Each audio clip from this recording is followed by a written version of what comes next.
हिंद महासागर में लंबे वक्त से चले आ रहे बंदरगाह युद्ध में भारत ने चीन को रणनीतिक तौर पर धराशायी कर दिया है। भारत की यह रणनीतिक जीत समुद्र के क्षेत्र में चीन की बढ़ती महत्वाकांक्षाओं को बड़ा झटका है। चीनी कंपनियों ने हाल के कुछ वर्षों में हिंद महासागर क्षेत्र में कई बंदरगाहों के निर्माण या उसमें निवेश करने के लिए सौदे किए हैं। देशों को कर्ज देने के जाल में फंसाकर उनके बंदरगाह, हवाई पट्टी और सड़क का नियंत्रण लेने के लिए चीन पूरे विश्व में बदनाम है।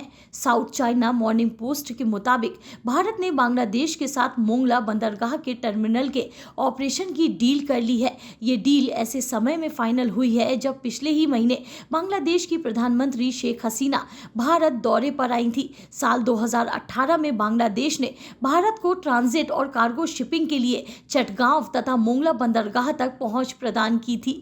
चटगांव के बाद यह बांग्लादेश का दूसरा सबसे बड़ा बंदरगाह है। ईरान में चाबहार और म्यांमार में सितवे बंदरगाह के बाद हाल के वर्षों में विदेशी बंदरगाहों के संचालन अधिकार पाने के मामले में भारत की यह तीसरी सफलता है। मीडिया रिपोर्ट्स के अनुसार एक वरिष्ठ भारतीय अधिकारी ने बताया है कि टर्मिनल का संचालन इंडियन पोर्ट ग्लोबल लिमिटेड द्वारा किया जाएगा। क्यों खास है मोंगला बंदरगाह डील? मोंगला बंदरगाह डील भारत के लिए कनेक्टिविटी के लिहाज से अहम है। इस बंदरगाह के जरिए भारत को उत्तर पूर्व के राज्यों तक कनेक्टिविटी को बढ़ाने में मदद मिलेगी। इससे चिकन नेक या सिलीगुड़ी कॉरिडोर पर दबाव कम होगा। इसके अलावा चीन को काउंटर करने के लिए भी ये बंदरगाह बेहद अहम है।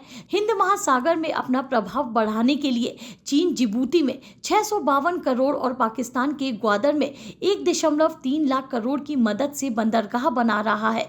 वहीं श्रीलंका का हम्बनटोटा बंदरगाह भी चीन के पास है। चीनी कंपनियों ने 63 देशों में 100 से अधिक बंदरगाहों में निवेश भी किया है। इसमें से 17 हिंद महासागर में है।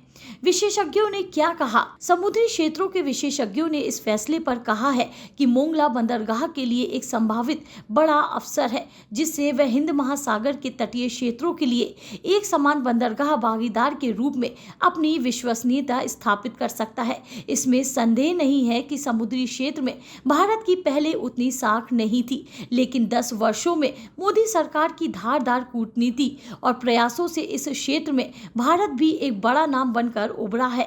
भारत की दृष्टि से इस तथ्य को भी अनदेखा नहीं किया जा सकता कि चीन के ऊर्जा आयात का लगभग 80% हिस्सा हिंद महासागर क्षेत्र से होकर गुजरता है। यही वजह है कि बंदरगाह इसके रणनीतिक निवेश की दृष्टि से महत्वपूर्ण बन गए हैं।